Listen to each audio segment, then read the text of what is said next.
자, 말씀 나누겠습니다. 로마서 7번째, 죽기 위해 태어난 다윗 왕의 혈통. 로마서 1장 3절부터 7절까지 우리 함께 봉독하시죠. 이 아들로 말하면 육신으로는 다윗의 혈통에서 나셨고 성결의 영으로는 죽은 가운데서 부활하여 능력으로 하나님의 아들로 인정되셨으니 곧 우리 주 예수 그리스도시니라. 그로 말미암아 우리가 은혜와 사도의 직분을 받아 그 이름을 위하여 모든 이방인 중에서 믿어 순종케 하나니 너희도 그들 중에 있어 예수 그리스도의 것으로 부르심을 입은 자니라. 로마에 있어 하나님의 사랑하심을 입고 성도로 부르심을 입은 모든 자에게 하나님 우리 아버지와 주 예수 그리스도로 조차 은혜와 평강이 있기를 원하노라. 아멘. 오늘은 3절을 중심으로 왜 예수님이 다윗의 혈통에서 나셨는가에 대해서 설명을 해드리도록 하겠습니다. 여러분이 먼저 숙지해 두셔야 할 사실이 있습니다.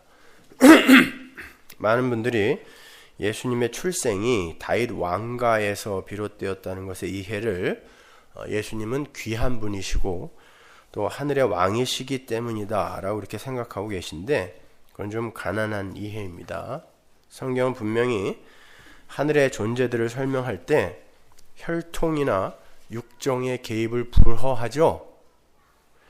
그런데 예수님의 출생에 혈통이라는 단어가 등장했다는 건 그 혈통의 무익함과 무용함을 보여주는 거지, 그 혈통의 우수성과 그 혈통에서 난 이의 어떤 특별함을 설명하는 것이어서는 안 된단 말입니다. 그래서 그 앞에 육신으로는 이라는 말이 붙어 있는 거예요. 육신은 죽어야 되는 것입니다. 따라서 예수님의 다윗 왕가 혈통은 죽어야 할 인간 세상의 그 왕됨의 추구, 용사됨의 추구를 상징적으로 보여주는 거예요. 다윗 왕가의 혈통인 그 예수는 죽고 하나님의 아들이신 하늘 왕자가 성령에 의해 살아나는 것을 대조적으로 보여주는 게 3절과 4절이에요. 그러니까 다윗 왕의 혈통은 예수 안에서 죽어야 할 이 땅의 역사와 죄인 거고요. 그리고 성령에 의해서 살아나는 하나님의 아들은 하늘의 왕과 하늘나라 백성을 품어 안은 그 하늘의 묵시를 이야기하는 거죠. 그래서 역사는 죽고 묵시가, 완료된 묵시가 드러나는 그 이야기를 하는 거예요. 오늘은 거기에 대해서 우리가 함께 고민을 해보자는 말입니다. 미국의 그 과학 저널리스트인 마틴 가드너의 100만인의 상대성 이론이라는 그런 책을 보면 이런 내용이 나옵니다. 자연의 비밀은 어둠 속에 있었다. 그래서 하나님께서 말씀하셨다. 뉴턴이여 일어나라. 자연의 비밀은 모두 밝혀졌다. 그러나 오래가지 못했다. 악마가 소리쳤다. 아인슈타인아 일어나라. 자연의 비밀은 다시 어둠 속으로 사라졌다.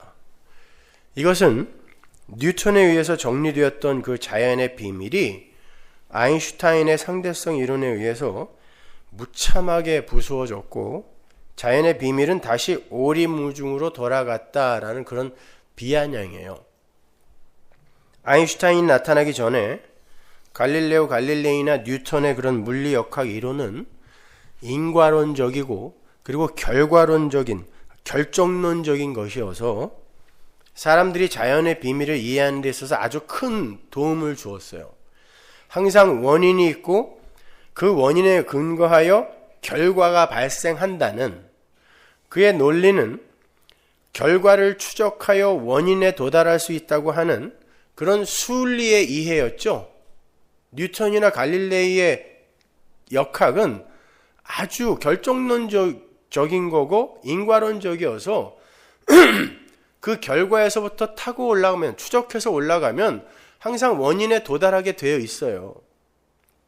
그래서 사람들은 자연의 비밀이라는 게 이런 거구나 라고 논리적으로 이해를 하기 시작했단 말입니다.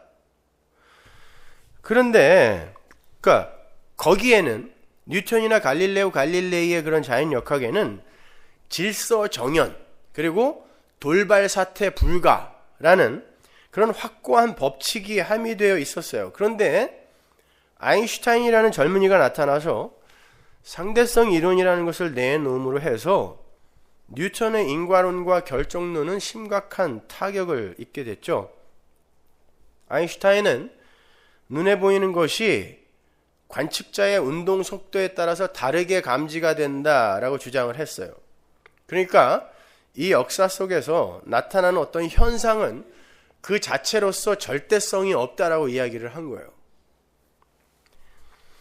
특수 상대론의 내용을 간단하게 제가 몇 가지만 요약해드리면 이렇습니다. 모든 운동은 상대적인 것이다. 이게 운동의 상대설이죠. 빛의 속도는 모든 관측자에게 일정하게 측정된다. 빛의 속도는 늘 일정하다는 거예요. 광속도 불변설이에요.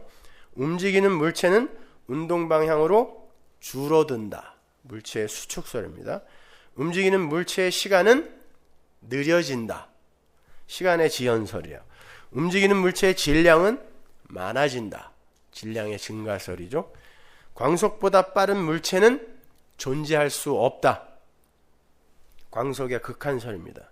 그리고 실제로 1919년에 3.1 만세운동이 일어났던 그 해에 아프리카의 모초에서 개기일색이 일어났어요. 그때 스탠리 에딩턴이라는 과학자가 아인슈타인의 상대성 이론을 실험으로 증명해 보였습니다. 그 개기일식의 현장에서는 청명한 밤하늘에서와 같이 별들이 육안으로 보이거나 카메라에 잡혔어요. 그리고 그것을 평상시의 사진과 대조를 해봤더니 밤에 나타나는 별들의 모습과 낮에 관측된 별들의 모습이 다르더라는 것입니다.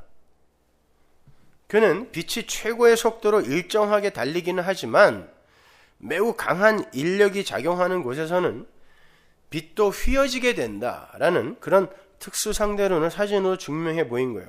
그리고 그의 사진에서 나타난 별들의 그런 편향각 역시 아인슈타인의 주장과 정확히 일치했어요. 그러니까 아인슈타인의 상대성 이론에 의하면 과거와 현재와 미래가요, 그 시간적 순서에 의해 구별이 되지 않아요.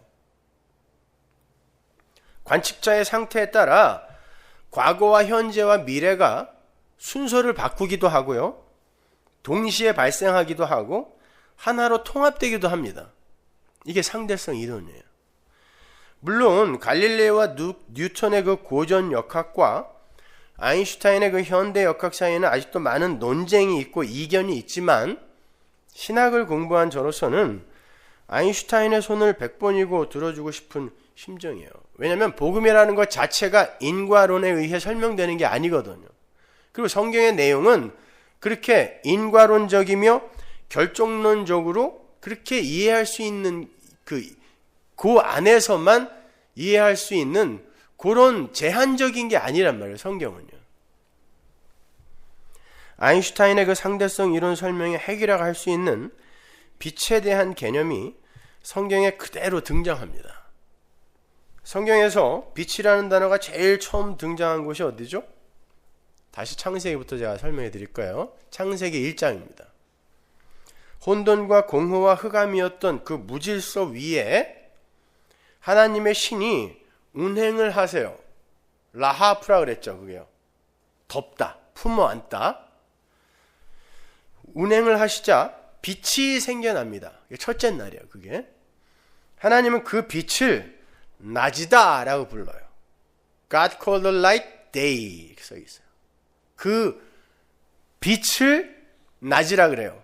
그러니까 빛이 비추이는 어떤 시간을 낮이다 라고 이야기하는 게 아니라 그 빛이 낮이다 그래요. 그리고 그 낮은 날이다 그래요. 그 단어가 욤이란 단어거든요. 그 단어는 시간, 날, 그런 뜻이에요. 때 이런 뜻이에요. 그러니까 성경의 진술에 의하면 빛이 낮이고 날이고 시간이고 때라는 거예요. 이게 도대체 무슨 말인가? 그런데 그 빛은 관측자에게 물체의 상을 가시적으로 보여주는 역할을 하기도 하죠. 모든 물체의 색깔은 빛이 비추어서 그 빛이 갖고 있는 것을 반사하는 것을 색깔로 우리가 구별한단 말입니다. 그래서 빛이 없으면 색을 구별 못해요. 이것은 색을 갖고 있는 게 아니라 얘가 지금 빛의 색을 반사하는 거란 말입니다. 그래서 이 색을 갖고 있는 거란 말이죠. 그러니까 모든 물체의 색깔은 빛을 받아서 그 빛의 어떤 부분을 반사하느냐에 의해서 결정이 되는 거예요. 따라서 빛은 시간을 결정하는 것이기도 하지만 물체의 상을 가시화하는 그런 힘을 갖는 것이고, 또 공간을 공간으로 존재케 하는 우주의 존재의 근원이요 핵이라 할 수 있는 거예요. 그게 빛입니다. 빛. 성경에 나오는 빛. 쉬운 말로 빛이 없으면 시간도 없고, 빛이 없으면 물질과 공간의 존재가 무의미해지는 거예요. 그러니까 빛은 모든 것의 원형이며 기준이며 근원이에요. 빛이 실체고 다른 건 다 모형이다라는 그런 뜻이에요. 심지어 시간의 원형도 빛이라는 것입니다. 그래서 빛을 욤, 시간, 날, 낮이라고 하는 거예요. 빛을. 성경은 그 빛의 세계, 즉 영원의 영역은 과거와 현재와 미래가 없는 하루가 천년 같고 천년이 하루 같은 곳이라고 그러죠. 거기가 빛만 있는 세계, 빛의 세계잖아요. 하나님 나라. 그래서 거기는 빛만 있잖아요. 그렇죠? 그래서 빛의 나라라 그래요. 빛의 세계. 그것은 자연과학 속에서도 입증이 된 거예요. 빛보다 빠른 물체가 없다 그랬어요. 빛보다 빠른 물체가 없고, 그 빛이 곧 시간이라면 빛의 속도로 달리는 어떤 광자의 손목에 시계를 채워줬을 때 그 시간이 간다 안 간다? 안 간단 말이에요.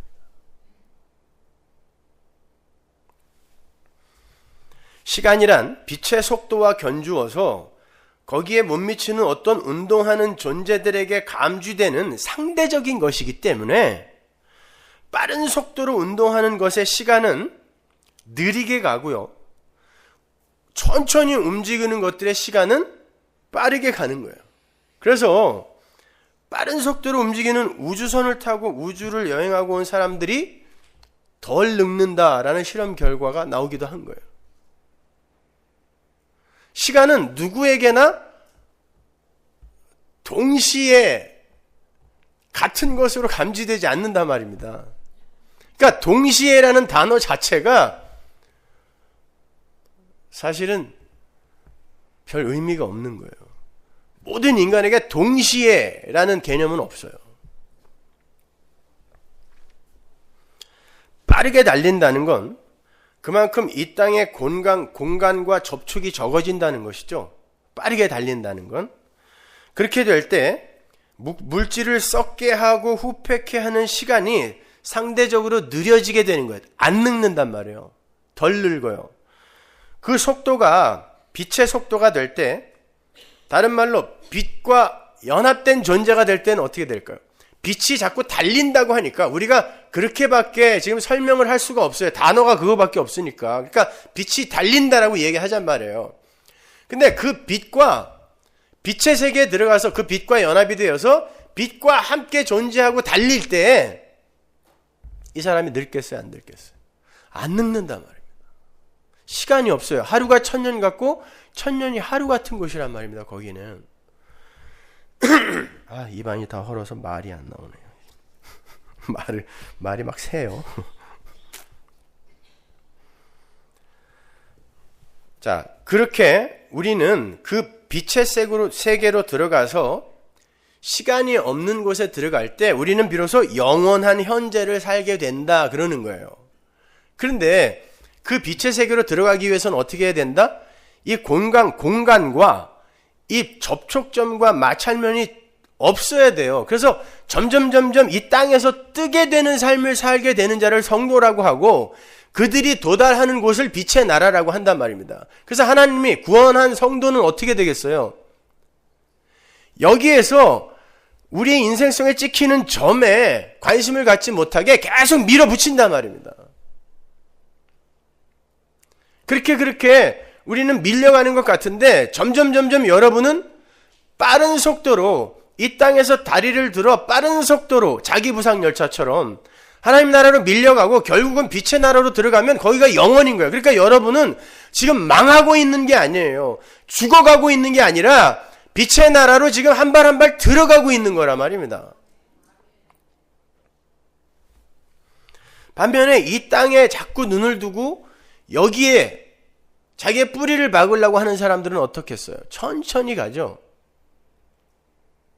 이 사람들이 영원히 썩는 거예요. 그걸 지옥이라 그래요.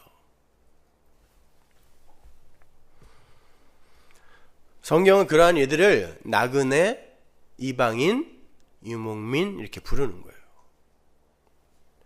그러한 시간의 상대성은 인간의 심리에도 적용이 됩니다. 시간이라는 것, 그 시간의 최소 단위인 그 1초는 국제도량형위원회에서 그 절대온도 5K에서 바닥 상태, 그 그라운드 스테이트에 있는 그 세슘 원자가 두 개의 그 초미세 준위 사이를 막 전이할 때 발생하는 그 전자기파 그 복사에 91억 9천만을 곱해서, 그러니까 91억 9천만 주기 동안 걸리는 시간으로 그냥 1초다고 하자 이렇게 정한 거예요. 그냥. 그러니까 그건 알 필요도 없고, 그리고 어떻게 우리가 그 양을 측정할 수도 없어요. 사실은요. 초라는 거, 시간이라는 건. 그러나 그러한 세슘 원자로 정밀하게 정의한 시간의 양과는 별도로 인간은 저마다 심리적 시계를 갖고 시간을 가늠한단 말입니다. 어떤 게 진짜 시간인지는 누구도 몰라요. 아인슈타인이 이야기한 것처럼 이쁜 여자, 사랑하는 여자와 2시간 앉아있는데 그건 2분처럼 빠르게 간다고요. 그런데 난로 위에 2분 앉아있어요. 그러면 그게 2시간보다 더 길다니까요. 보세요. 어떤 게 시간이냐고요. 그러니까 초라는 단위로 계산을 해서 그 양으로 측정한 게 시간이에요? 아니면 그 사람이 느낀 게 시간이에요?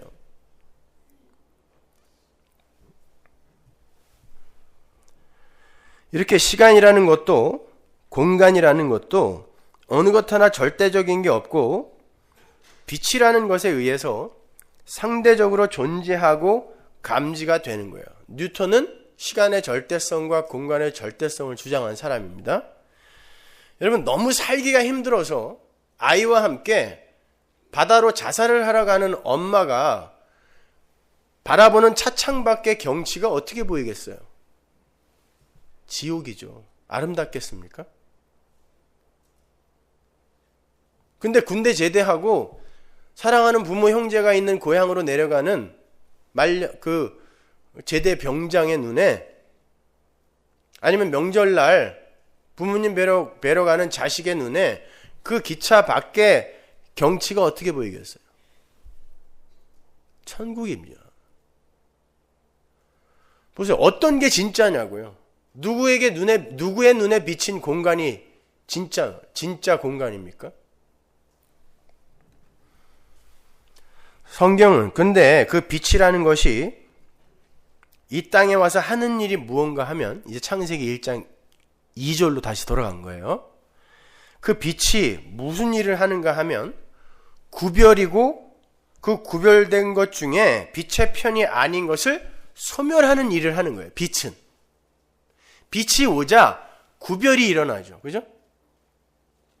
어둠과 빛, 낮과 밤, 궁창 위의 물과 아래, 물과 뭇, 이렇게 구별이 일어난단 말이에요. 구별이. 그리고 한쪽은 새하늘과 새 땅에서 싹 없어지죠. 한쪽만 남아요. 그게 빛에 의해 일어나는 일이란 말입니다. 그러니까 빛이 아니면서 빛인 척하는 것들을 부수고 빛에 속한 것들을 빛의 세계로 이끄는 역할을 하는 거예요. 그게 빛이에요.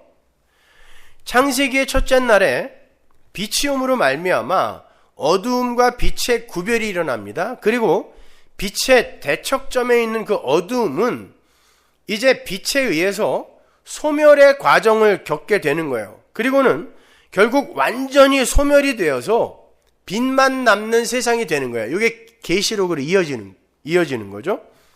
그것이 하나님의 창세전 언약의 성취란 말입니다.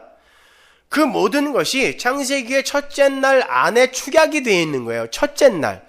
그래서 그 첫째 날이 중요한 거예요. 그래서 성경은 하나님을 빛이다라고 규정하는 거고, 이야기하는 거고, 하나님은 빛이시니, 예수님도 그러죠. 내가 빛이다 이러잖아요. 빛. 그 말이 얼마나 많이 나와요. 하나님은 빛이시다. 빛이라고 하는 거고, 그 하나님의 나라를 빛의 세계라고 하는 거예요. 그것이 혼돈과 공허와 흑암 위를 운행하시는 하나님의 신 루아흐에 의해서 성취가 되는 거예요. 그러니까 구원의 방법이 혼돈과 공허와 흑암 위에 운행하는 라하프, 덮어버리는 하나님의 신, 요 그림 안에 다 들어있는 거예요. 그리고 그 일이 바로 구별이며, 구별된 것 중에 하나님에 의해 사라져야 할 것들이 소멸되어 버리는 거란 말입니다. 그게 창세기의 첫째 날 안에 다 들어있는 거란 말이에요. 그 이야기가 그대로 이렇게 옮겨져서 다시 한번 반복되어 설명되어지고 있는 곳이 창세기 3장 8절이에요. 한번 가볼게요. 그들이 날이 서늘할 때에 동산에 거니시는 여호와 하나님의 음성을 듣고 아담과 그 아내가 여호와 하나님의 낯을 피하여 동산 나무 사이에 숨은지라. 여호와 하나님이 아담을 부르시며 그에게 이르시되 네가 어디 있느냐? 가로되 내가 동산에서 하나님의 소리를 듣고 내가 벗었으므로 두려워하여 숨었나이다. 여기 날이 서늘할 때라고 번역이 된 그 히브리어가 루아하이옴이라 그랬어요. 그냥 선선한 날에 하나님이 이렇게 산책하다가 선악과가 하나 없어졌네? 이렇게 갑자기 불현듯 발견을 해서 아담을 부른 게 아니란 말입니다. 이 루아하이옴은, 욤이라는 단어가 뭐라고 했어요? 아까 창세기 첫째 날에 욤, 날, 시간, 낮, 요 단어예요. 욤. 근데 그 앞에 하라는 정관사가 붙어 있어요. 그러니까 그 날, 그러니까 그 욤은 앞에서 어디서 한번 나왔던 단어라는 이야기죠. 그 어디서 나왔겠어요? 당연히 창세기 1장 3절에서 나온 그 날이겠죠.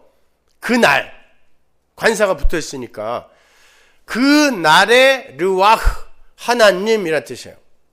루아흐 하이옴은 그 날의 신, 그 날의 성령, 그 날의 하나님, 이런 뜻이에요.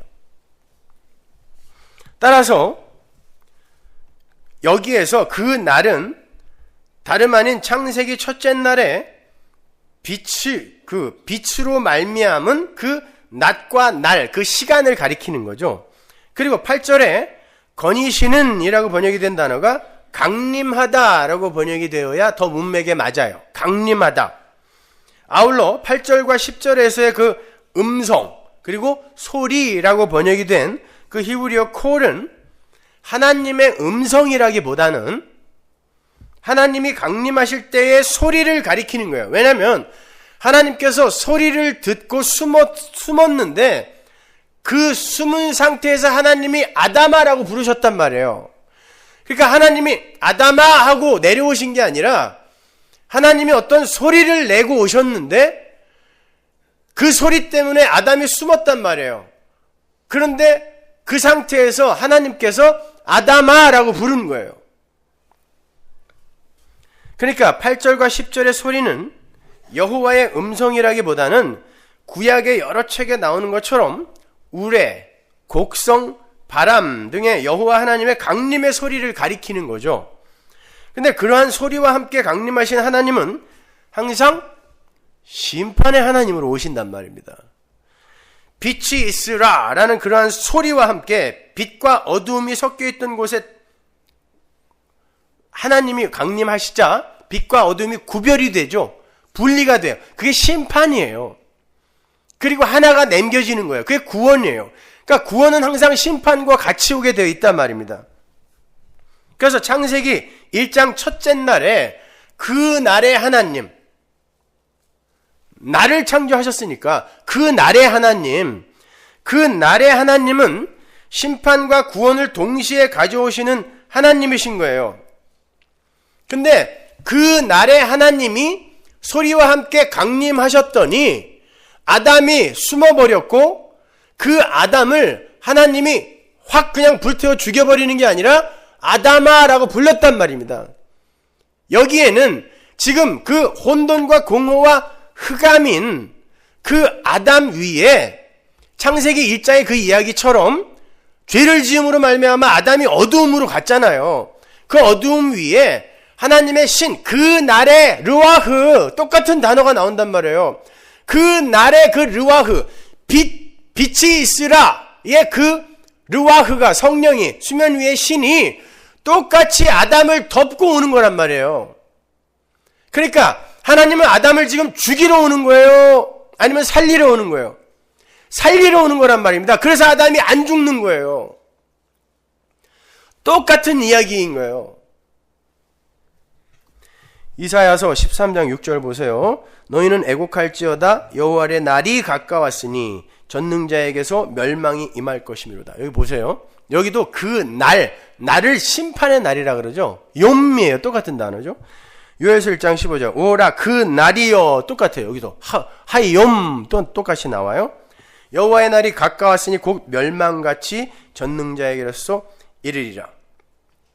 따라서 이상의 것들을 종합하여 창세기 3장 8절을 다시 번역하면 그 날에 하나님이 심판을 하시기 위해 그들에게 강림하실 때에 그 여호와 하나님의 강림의 소리를 듣고 아담과 그 아내가 여호와 하나님의 낯을 피하여 동산나무 사이에 숨었다가 되는 거예요. 근데 거기 8절에 그 낯이라는 단어, 하나님의 낯, 그 단어가 파님이라 그랬죠. 제가 전에 설명해 드렸잖아요. 그 단어는 임재라는 단어인데 그 단어가 뭐와 혼용되어 쓰인다 그랬어요? 빛, 하나님의 빛. 민수기 6장 25절 보세요. 여호와는 그 얼굴로 내게 비추사, 이게 파님이에요. 낫. 그리고 이게 날이에요. 여호와는 그 얼굴로 내게로 향하여 드사, 빛이에요. 그러니까 이 파님, 여호와의 낯을 피해서 아담이 어딘가로 숨었다라는 건 뭐예요? 어디로 들어갔다? 어둠으로 들어갔다는 뜻이란 말입니다. 근데 그 날에 하나님이 어둠 위로 오시는 거예요. 지금 강림을 하시는 거예요. 그리고는 덮는 거죠. 그러니까 분명히 그 하나님은 심판의 하나님이에요. 구별하여 가르는 하나님인데 거기에서 새 창조가 일어난단 말입니다. 그러니까 지금 하나님은 심판을 하러 오셔서 심판되어질 것을 구별하여 내고 당신이 구원할 것을 구원하러 오시는 거란 말이에요. 그러니까 그 이야기예요. 창세기 첫째 날의 이야기가 그렇게 중요하단 말입니다. 베드로전서 2장 9절 보세요. 오직 너희는 택하신 족속이요 왕같은 제사장들이요 거룩한 나라요 그의 소유된 백성이니 이는 너희를 어두운 데서 불러내요 그 기이한 빛에 들어가게 하신 자의 아름다운 덕을 선전하게 하려 하심이니라. 이게 복음이란 말이에요. 어두운 데서 불러내어서 어두움 속에서 다 죽어야 돼요. 그냥 혼돈과 공허와 흑암으로 죽어야 되는데 하나님이 찾아오셔서 그를 덮자, 수면 위에 운행하시자 빛이 갈라져 나와서 빛의 나라로 들어가게 되는 거란 말입니다. 어떻게? 거저. 아담이 뭐 한 게 없단 말입니다. 그냥 거저.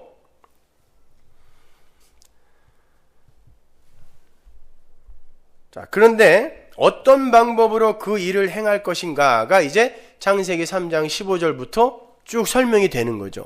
창세기 3장 15절이 원시복음이라고 그랬어요. 복음의 원형.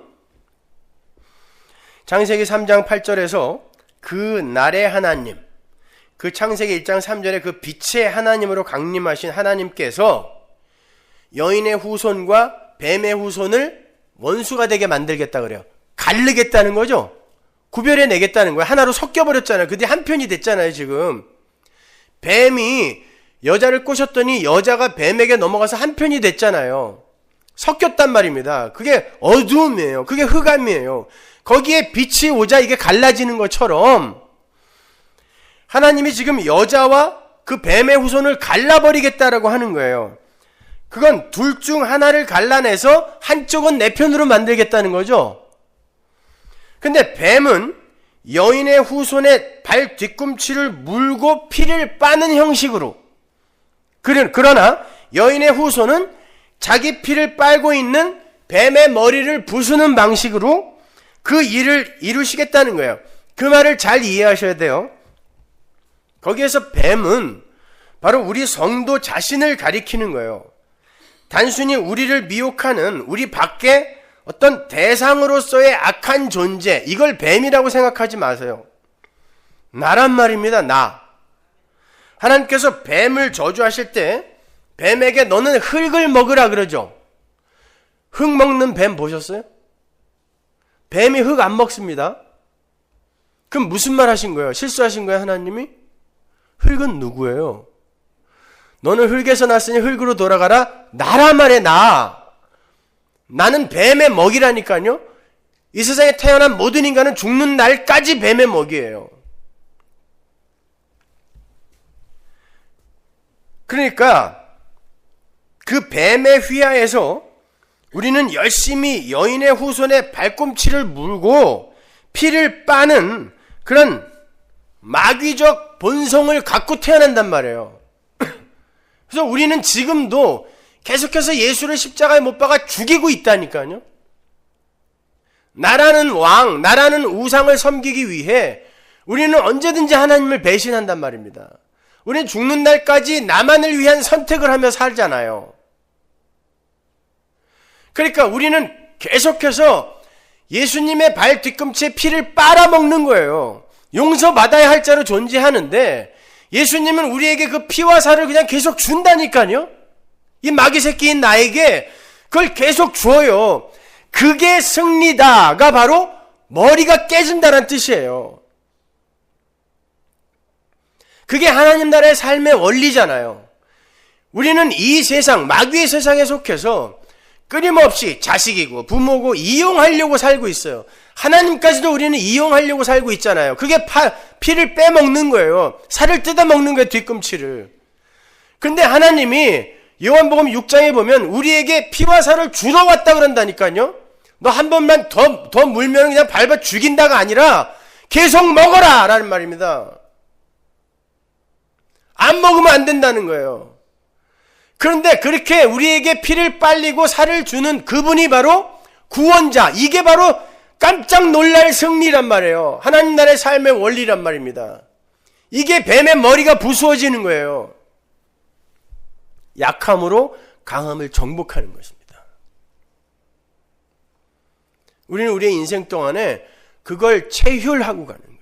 경험하고 가는 거예요. 그래서 나중에는 하나님 항복하고 그 앞에 납작 엎드리게 되는 거란 말입니다. 어저께는 예수님 발 4번 물었으니까 오늘은 2번만 물어야지, 이렇게 발전되는 게 아니라니까요. 계속 물어요. 계속 빱니다. 그 방식으로 나는 너희를 구원할 거라는 거고, 그걸 우리의 삶 속에서 실제화하여 살아내는 걸 신앙생활이라 그러는 거예요. 그래서 예수님이 말 먹이통으로 오시는 거예요. 먹으라고. 왜 하고 많은 것 중에 말 먹이통에 예수님이 오시겠습니까? 먹으라고.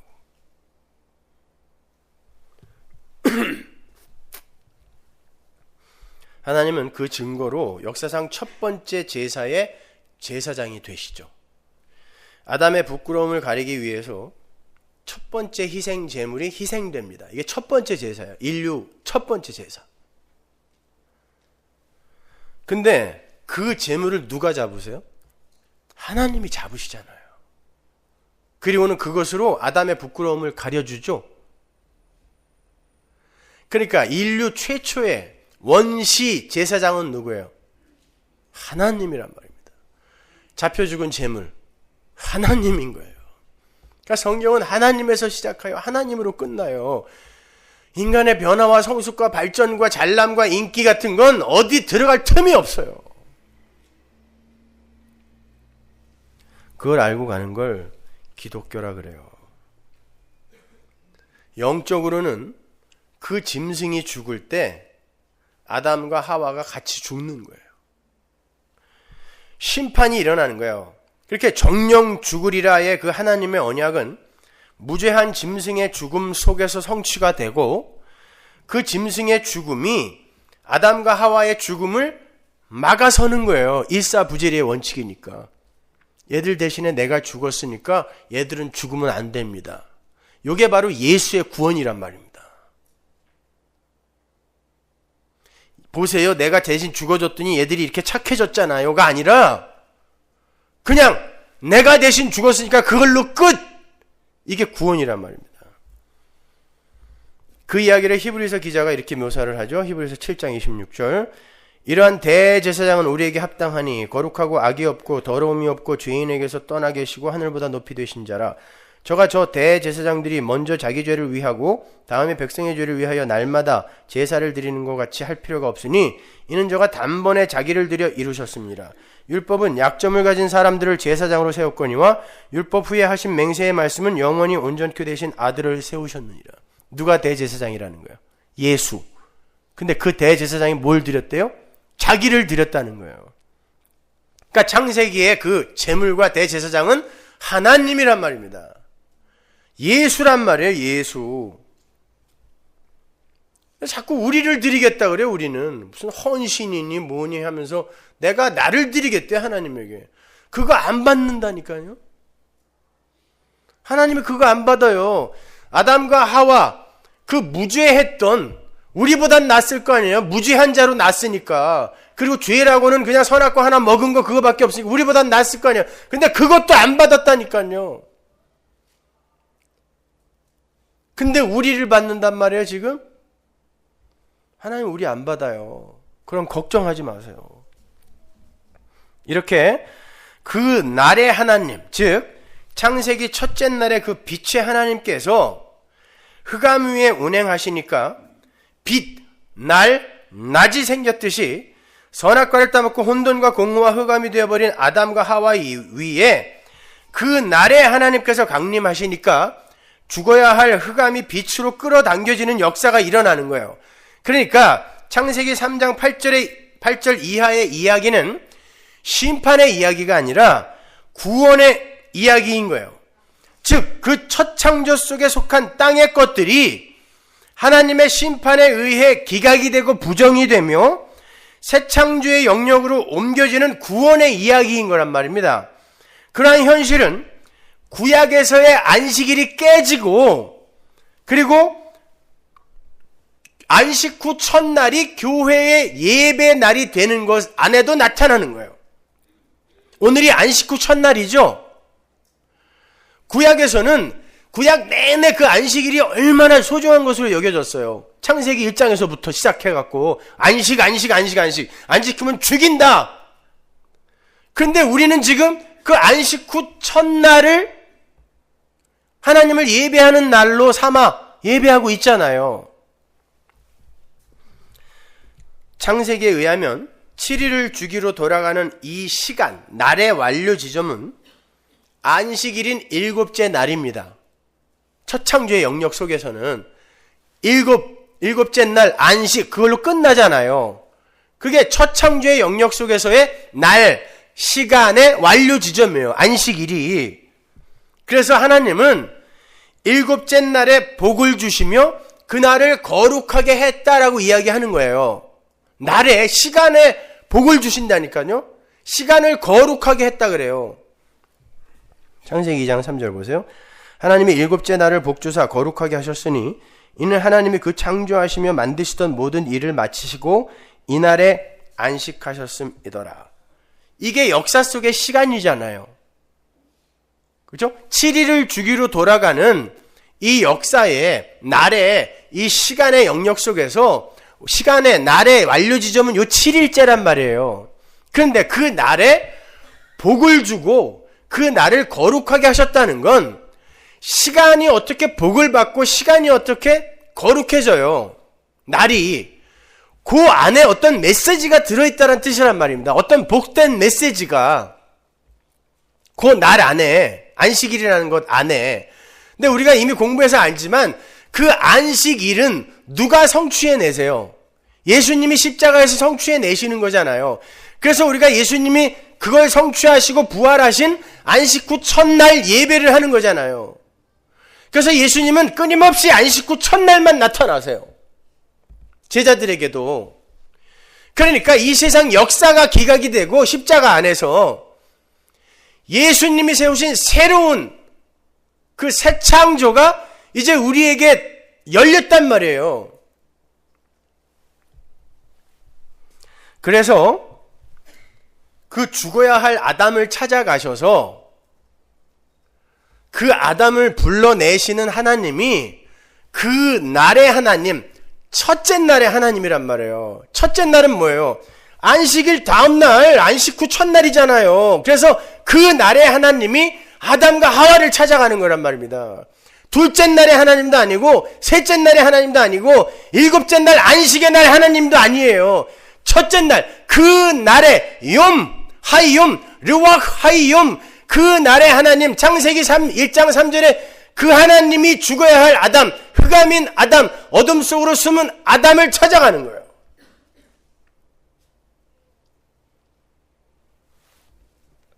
어려워요?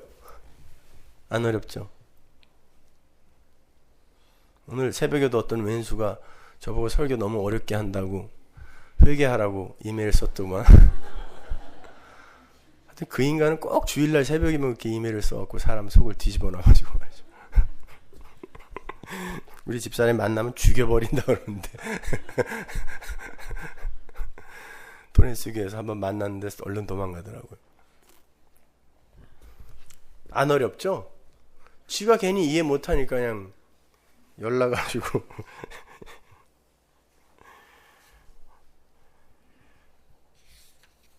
자, 그 말은 이 세상 속의 첫 창조와 그 첫 창조 속의 그 안식은 모형에 불과한 것이고 부정되고 부인되어야 할 것임을 보여주는 거예요.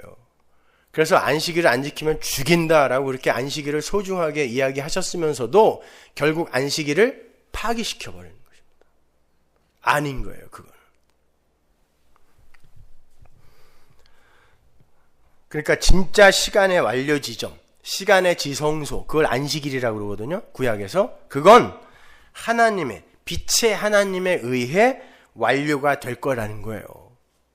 그러니까 이 시간 속에서, 역사 속에서 여러분이 뭐 조금 늦다, 빠르다 이런 것 같고 너무 일희일비하지 마시란 말이에요.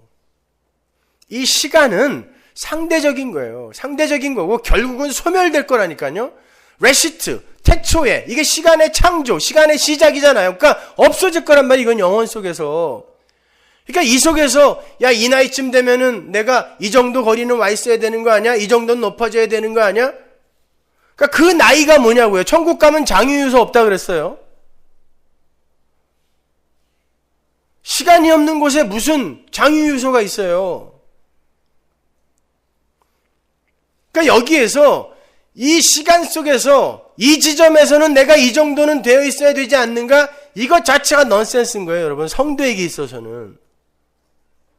그런 거에 관심 두지 마시란 말이에요.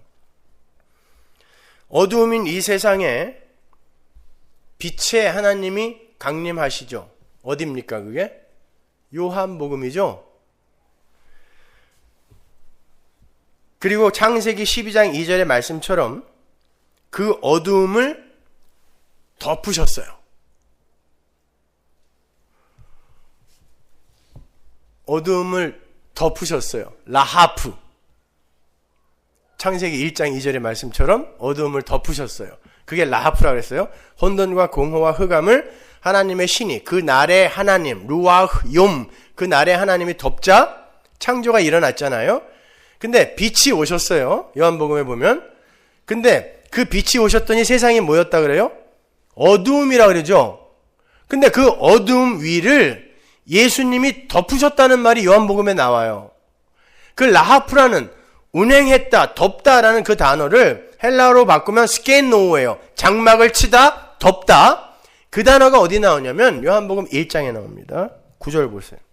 참빛 곧 세상에 와서 각 사람에게 비추는 빛이 있었나니 그가 세상에 계셨으며 세상은 그로 말미암아 지은 바 되었으되 세상이 그를 알지 못하였고 자기 땅에 오매 자기 백성이 영접지 아니하였으나 영접하는 자 곧 그 이름을 믿는 자들에게는 하나님의 자녀가 되는 권세를 주셨으니 이는 혈통으로나 육정으로나 사람의 뜻으로 나지 아니하고 오직 하나님께로서 난 자들이니라. 말씀이 육신이 되어 우리 가운데 거하심에 우리가 그 영광을 보니 아버지의 독생자의 영광이요 은혜와 진리가 충만하더라. 빛의 하나님이 이 땅에 강림하셨어요. 창세기 3장 8절의 이야기와 똑같아요. 그 날의 하나님, 빛의 하나님이 이 땅에 강림하셨어요. 오셨는데 이 세상이 온통 어두움이래요. 그래서 못 알아본대요, 빛을. 근데 그 빛이 지금 당신의 백성들을 찾아가서 그들을 하나하나 이렇게 골라내고 있는 형국인 거죠. 여기에서 14절에 우리 가운데 거하심에라는 단어가 스케노예요. 우리는 누구예요? 어두움. 빛이 왔더니 세상이 어두움이었대잖아요. 근데 우리 가운데 누가 거하셨다 그래요? 그 빛의 하나님이 거하셨대요. 그게 스케노예요. 그 단어가 뭐냐면 장막을 치셨다라는 뜻이에요. 이렇게 덮었다라는 뜻이죠. 덮으면 어떤 일이 일어나는 거예요? 구별이 일어난다니까요. 라하프, 후버링. 구별이 일어나고 한쪽이 이제 완전한 소멸의 자리로 밀려 내려가는 거예요. 한쪽은 구원을 받는 거고.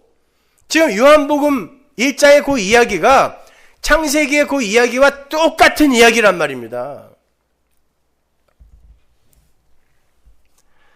그 이야기가 조금 더 구체적으로 나타난 곳이 요한복음 20장이에요. 20장 19절 보세요. 이날 곧 안식 후 첫날 저녁 때에 제자들이 유대인들을 두려워하여 모인 곳에 문들을 닫았더니 예수께서 오사 가운데 서서 가라사대 너희에게 평강이 있을지어다. 이 말씀을 하시고 손과 옆구리를 보이시니 제자들이 주를 보고 기뻐하더라. 예수께서 또 가라사대 너희에게 평강이 있을지어다. 아버지께서 나를 보내신 것 같이 나도 너희를 보내노라. 이 말씀을 하시고 저희를 향하사 숨을 내쉬며 가라사대 성령을 받아라. 죽은 흙에 성령, 생기가 들어가는 창세기의 그 이야기, 사람이 창조되는 그 이야기가 지금 여기서 그대로 그려지는데 그 부활하신 주님이 그들을 언제 찾아와요? 안식 후 첫날 찾아온단 말입니다. 첫째 날 찾아온다니까요. 첫째 날. 그 빛의 하나님이 안식 후 첫날, 첫째 날 찾아오셔서 죽은 흙들에게 생기를 확 불어넣어 버리는 거예요. 이게 구원의 이야기인 거예요. 이게 창세기 1장, 3장, 선지서, 요한복음, 요한계시록 거기에 똑같이 그려져 있어요. 똑같이.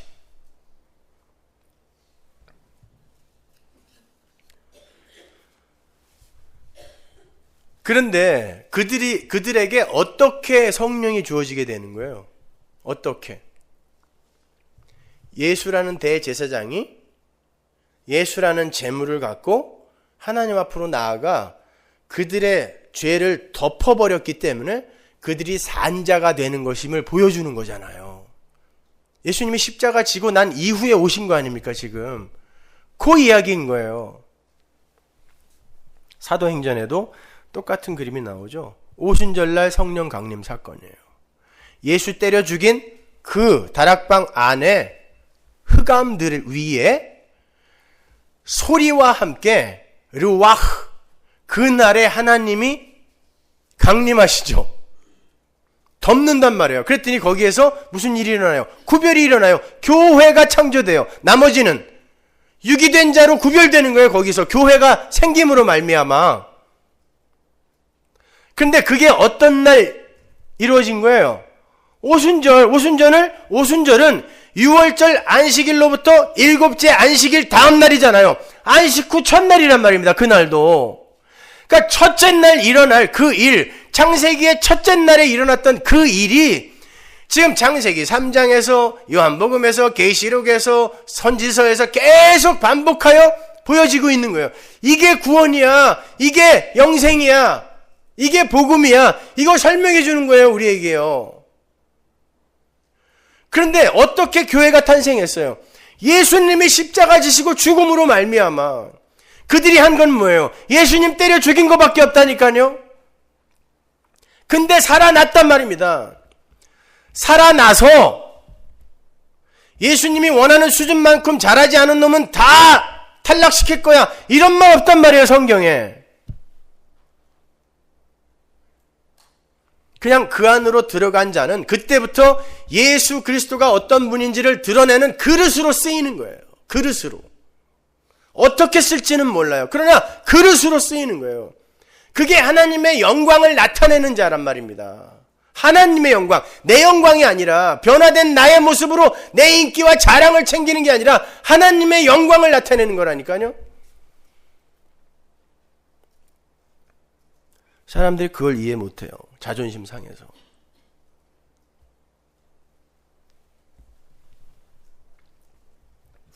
결국 그러한 하나님의 사역은 요한계시록에서 이렇게 완성이 되죠. 계시록 7장 15절 보세요.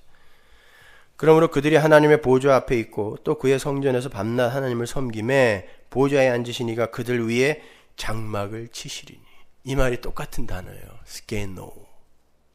장막을 치다. 이게 창세기 1장 2절에 나오는 단어란 말입니다. 이게 요한계시록에서 똑같이 나오고 있단 말이에요. 하나님은 우리를 덮어서 장막을 치셔서 건져내는 거지, 그 중에 잘난 인간들만 요렇게 건져내는 게 아니에요. 하나님이 은혜로 덮는 거란 말입니다. 이게 하나님 나라라니까요. 16절 저희가 다시 줄이지도 아니하며 목마르지도 아니하고 해나 아무 뜨거운 기운에 상하지 아니할지니 이는 보좌 가운데 계신 어린 양이 저희의 목자가 되사 생명수 샘으로 인도하시고 하나님께서 저희 눈에서 모든 눈물을 씻어 주실 것임이라.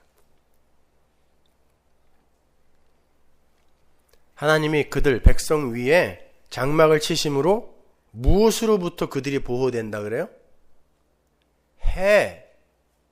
해는 뭐예요? 이 세상에 세상 사람들이 빛이라고 여기는 빛의 발광체를 이야기하는 거예요. 역사를 이야기하는 거예요. 더 이상 이 세상의 역사가, 그리고 인간들이 토해내온 욕망의 배설물들이 하나님의 백성을 더 이상 해롭게 못한다는 것입니다. 하나님이 장막을 쳐버리시면 이 세상 빛의 총화, 태양, 빛의 발원지, 그게 지금 하나님 나라에선 부정당하고 있어요. 빛은 날이요 시간이라 그랬죠. 그러니까 하나님 나라에서 해가 그 역할을 하지 못한다는 건 이 세상 속의 날과 시간, 즉 역사와 역사의 소산물들은 한시적인 역할이 끝나면 다 소멸되는 거예요. 그리고 이 역사 속의 빛들은 여러분을 해롭게 하는 거예요. 그래서 하나님이 막는 거란 말입니다. 그걸 하나님 나라라 그래요. 근데 역사 속에서 대장 되고 싶어 하는 게 오늘날 기독교잖아요.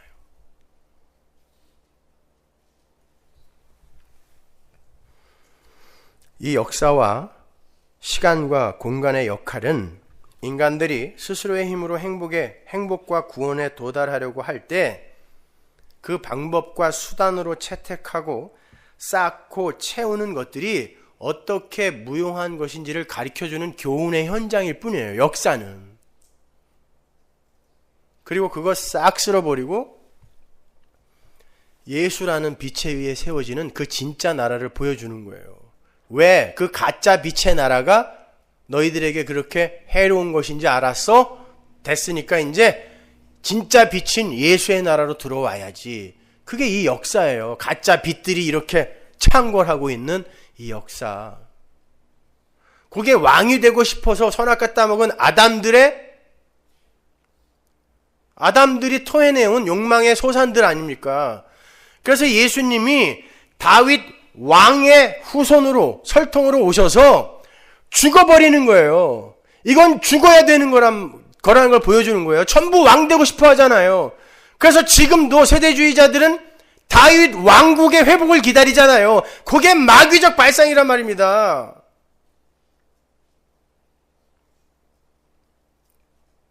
예수님은 다윗 왕의 혈통으로 와서 죽었다니까요. 그리고 다시 다윗 왕의 혈통으로 살아난 게 아니에요. 하나님 나라의 왕자로 살아난 거란 말입니다. 근데 다윗 왕국의 회복을 기다린다니요. 이게 무슨 말입니까? 그건 하나님께 저주받아 죽어야 할 바벨론이었는데 그걸 기다리다니요. 난 그런 의미에서 잔 메가더나 잔 파이퍼가 이해가 안 가는 거야, 아직까지도요.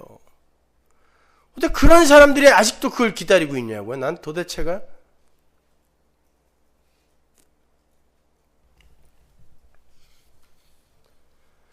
하나님은 결국 그 모든 것들의 무용함과 무익함을 폭로해 버리심으로 당신의 백성들을 교훈하시는 거예요.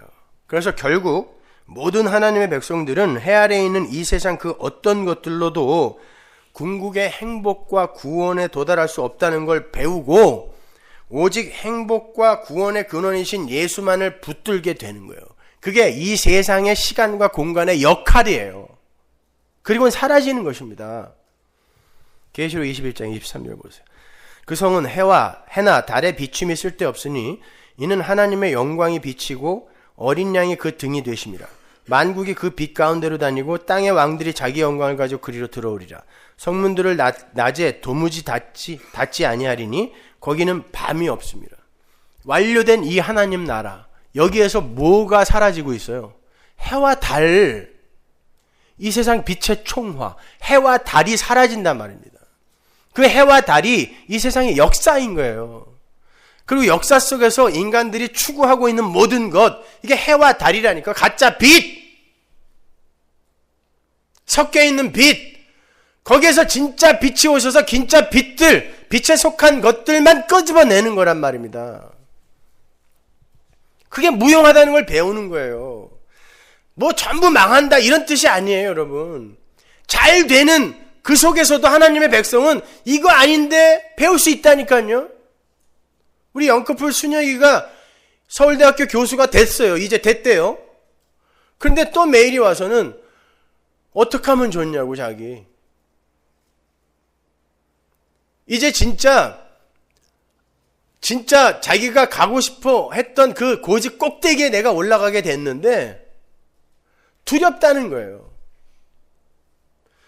그래서 저는 알았어요. 하나님은 반드시 아래로 밀어내려서만 이 세상의 무용함을 가르치는 게 아니라 꼭대기에 올려서서도 하나님의 백성, 택한 백성은 가르치고 마시는구나. 그러니까 어느 자리에 있던 그걸 공식화하여 저 사람은 복받은 사람, 이 사람은 저주받은 사람, 이런 식으로 얘기하지 말란 말이에요. 그건 이 땅의 빛이라니까요. 가짜 빛, 가짜 시간, 가짜 공간. 이게 회색이라는 걸 어떻게 알아요? 누가 이걸 회색이라 그랬냐고요. 지금 빛이 나에게 비추어서 그 빛이 갖고 있는 어떤 걸 내가 지금 반사하고 있는 거거든요. 이거 언제 딴 걸로 바뀔지 모르는 거 아닙니까? 그런데 우리는 이 현상에 집중하고 여기에 일희일비하고 앉아 있는 거예요. 그 빛은 아니다. 그래서 다윗 왕의 혈통으로 와서 예수가 죽어버리는 거라니까요.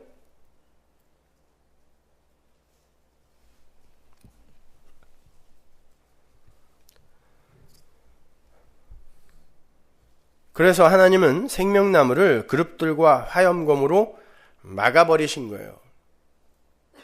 그 생명나무, 빛의 나라로 들어가는 유일한 통로인 생명나무 실과는 절대 니들 힘으로 못 따먹는다. 이거 가르쳐 주려고요. 그러니까 그거 복음이에요. 가려버리는 거예요. 그리고 두루도는 화염검과 천사들로, 그룹들로 막아버리죠. 그거 통과 못하면 못 들어가요. 창세기 3장 22절 보세요. 여호와 하나님이 가라사대 보라, 이 사람이 선악을 아는 일에 우리 중 하나같이 되었으니 그가 그 손을 들어 생명나무 실과도 따먹고 영생할까 하노라 하시고, 여호와 하나님이 에덴 동산에서 그 사람을 내어보내어 그의 근본된 토지를 갈게 하시니라. 이같이 하나님이 그 사람을 쫓아내시고 에덴 동산 동편에 그룹들과 두루도는 화염검을 두어 생명나무의 길을 지키게 하시니라. 아담과 하와가 죄를 짓고 어디로 쫓겨났어요? 어느 쪽? 동쪽. 다시 들어오려면 어느 쪽으로 들어와야 돼요? 동쪽으로 들어와야 돼요. 여러분, 왜 이스라엘이 출애굽해서 서쪽에서 와서 서쪽으로 쑥 들어가면 되는데 삥 돌아서 요단 건너 동쪽으로 가나안을 들어갔는지 아시겠어요? 하나님의 백성은 동쪽으로 쫓겨나서 다시 동쪽으로 들어가야 돼요. 그런데 그 일이 어떻게 일어나게 되는지를 아냐가 성경 전체에 그려져 있다니까요. 그래서 하나님의 백성들이 가나안에 들어갈 때 항상 동쪽으로만 들어가는 거예요.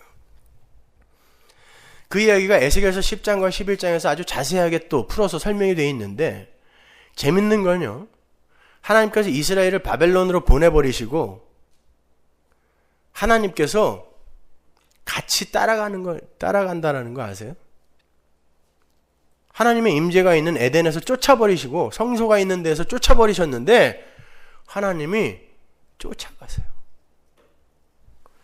에스겔서 11장 15절 보세요. 인자야, 예루살렘 거민이 너희 형제 곧 너희 형제와 친속과 이스라엘 온 족속을 향하여 이르기를 너희는 여호와에게서 멀리 떠나라.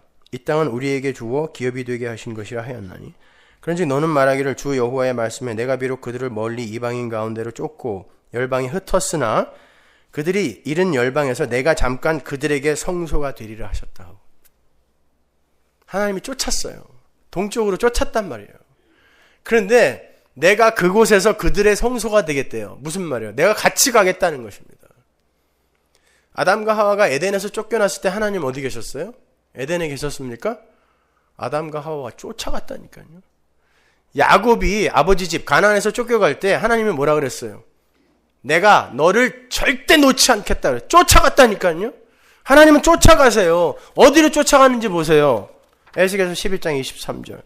여호와의 영광이 성읍 중에서부터 올라가서 성읍 동편산에 머물고. 동쪽으로 쫓아가신다니까요, 하나님이. 여러분, 이 땅에 귀양 왔다고 생각하지 마세요. 하나님이 여러분과 같이 오신 거예요.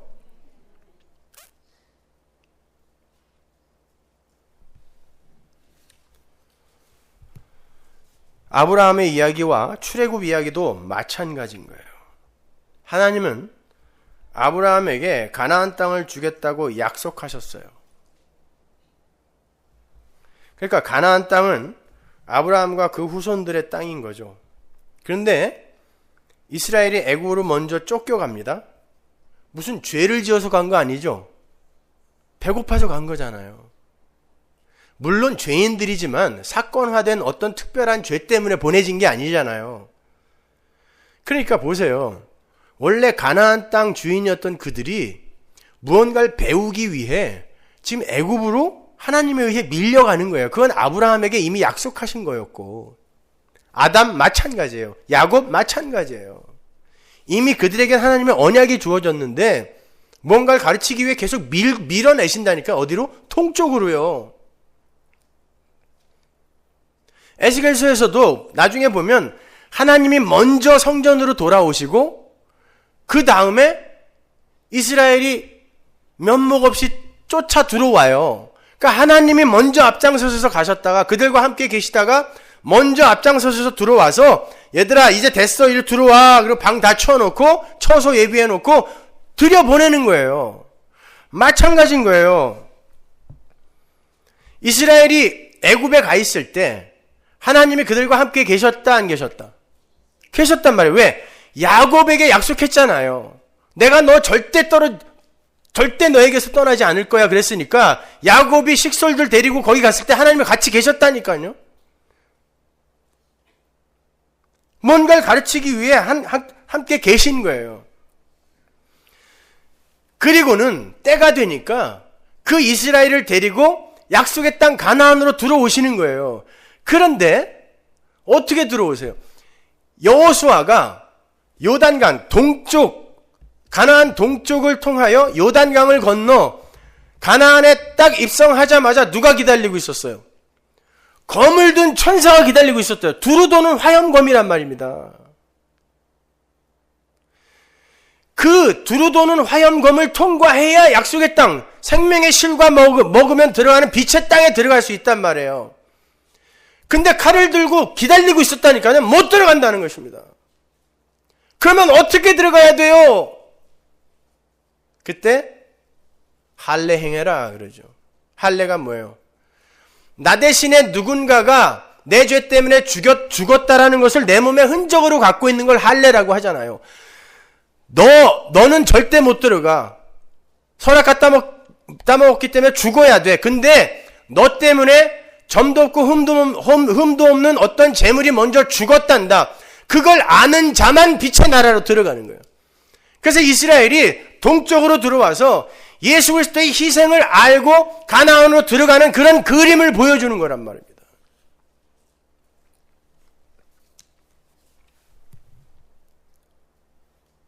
야곱도 마찬가지죠. 야곱이 가나안에서 쫓겨나서 다시 동쪽에서 가나안으로 들어갑니다. 야복강을 통해서 들어가잖아요. 그때 창세기 32장을 보면 갑자기 야곱 앞에 하나님의 군대들이 나타나죠. 하나님의 군대가 먼저 들어와 있다는 뜻이에요. 그리고 나서 그 군대가 뭔지는 설명이 없어요. 거의 그냥 마하나임이라고 야곱이 이름 짓죠. 뭐냐면 그 그림인 거예요. 동쪽으로 쫓겨났던 자가 이제 다시 약속의 땅으로 들어가게 될 때는 하나님의 군대가 먼저 청소하고 정리해놓고 그를 끌어들인다는 걸 보여주는 거예요. 그 군대가 나타나고 그 밤에 하나님의 사자가 천사가 나타나서 야곱과 씨름해요. 못 들어간다는 것입니다. 그때 야곱이 그 하나님을 이겨버려요. 그건 무슨 말이에요? 하나님을 이기는 자가 어떻게 하나님이 만들어 놓은 나라에 들어가요? 인간의 힘으로는 못 들어간다를 보여주는 거예요. 이겨버린다니까요. 그때 하나님이 어떻게 하세요? 얘를 여기에 들여보내야 돼요. 약속했기 때문에. 그럼 어떻게 해야 돼요? 무슨 수를 써서라도 들여보내야 되잖아요. 그때 환도뼈를 치는 거죠. 그 환도뼈라는 단어는 남자의 씨앗이 생성되는 곳이란 뜻이에요. 그래서 그 단어를 자손, 후손이라는 단어로 혼용해서 써요. 그러면 야곱의 환도뼈는 뭐예요? 야곱의 후손을 치자 야곱이 승리자가 되는 것입니다. 야곱의 후손은 누구? 예수 그리스도란 말입니다. 너는 여기서 죽어서 여길 절대 못 들어가는데 너의 후손으로 올 내 아들이 죽어. 너는 비로소 여기 들어갈 수 있는 거야. 가르쳐 주자마자 들어가는 거예요. 갈라디아서 3장 16절 보세요. 이 약속들은 아브라함과 그 자손에게 말씀하신 것인데 여럿을 가리켜 그 자손들이라 하지 아니하시고 오직 하나를 가리켜 네 자손이라 하셨으니 곧 그리스도라. 이 단어가 환도뼈라는 단어와 똑같은 단어란 말이에요. 이 자손이 하나님에 의해 치심을 당하고 야곱, 이스라엘이 가나안으로 들어가는 거예요. 동쪽으로. 여러분 성막의 문이 어느 쪽이에요? 동쪽이에요. 지성소의 휘장은 어느 쪽? 대충 때려 맞춰도 되잖아요. 이제 동쪽이란 말입니다. 지성소의 휘장은 어떻게 찢어졌어요? 예수 그리스도의 십자가로 말미암아 찢어졌죠.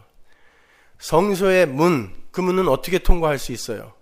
성소의 문 열자마자 있는 게 뭐예요? 번제단, 어린 양의 희생으로 말미암아 거기에 들어갈 수 있고, 지성소는 1년에 한 번 대제사장이 점도 없고 흠도 없는 어린 양의 피를 갖고 들어가야 돼요.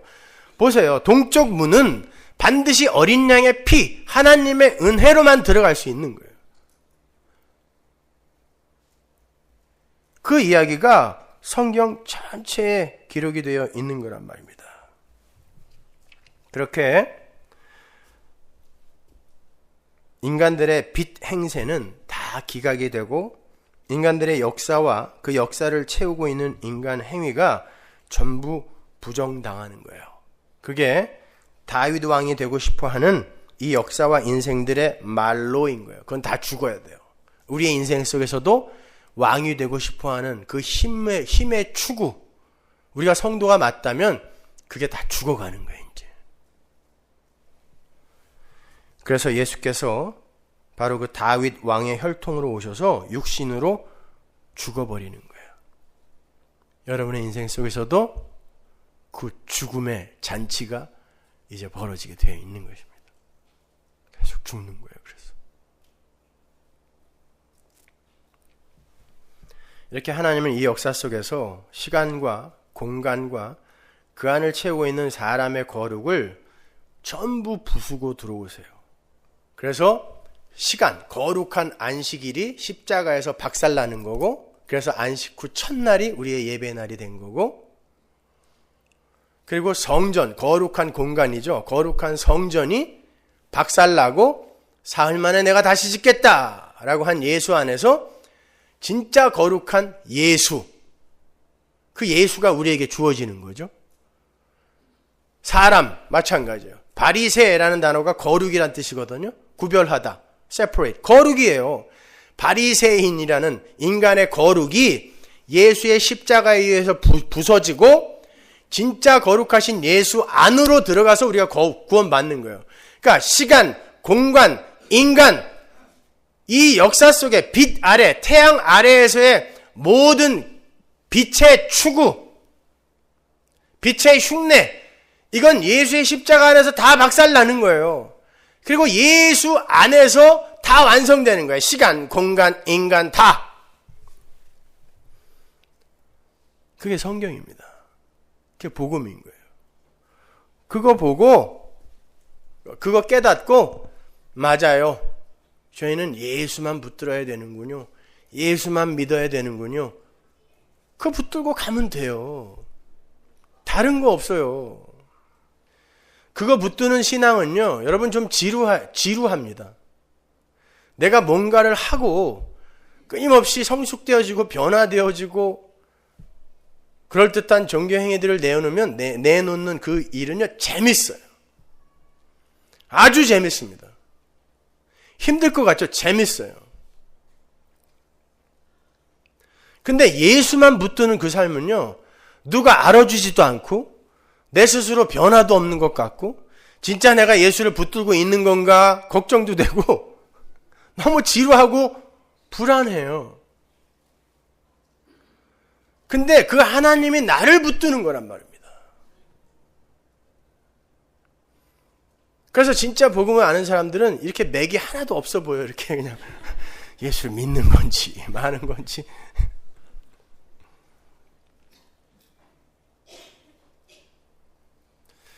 여러분, 여러분이 부수어져 내려가는 그 과정이 여러분 삶 속에 맺히는 열매예요. 그리고 그게 진짜 추수입니다. 그러니까 정말 추수감사를 할 수 있는 사람들은 올 한 해 하나님이 뭐 이걸 주셨어요, 저걸 주셨어요, 이걸로 감사하는 게 아니에요. 그럼 망한 사람은 어떻게 해요, 여기? 뭘 감사해야 돼, 그러면? 망했는데. 추수감사는 내 안에서 나의 옛사람, 다윗 왕가의 그 혈통을 이어받아 이 세상의 왕이 되고 싶어하는 그 내 왕됨의 추구, 옛사람이 하나님에 의해 공격당하여 죽어가는 그 과정 속에 있는 이들이 진짜 추수한 사람들이에요. 그분들이 감사하는 날이 추수감사절이에요.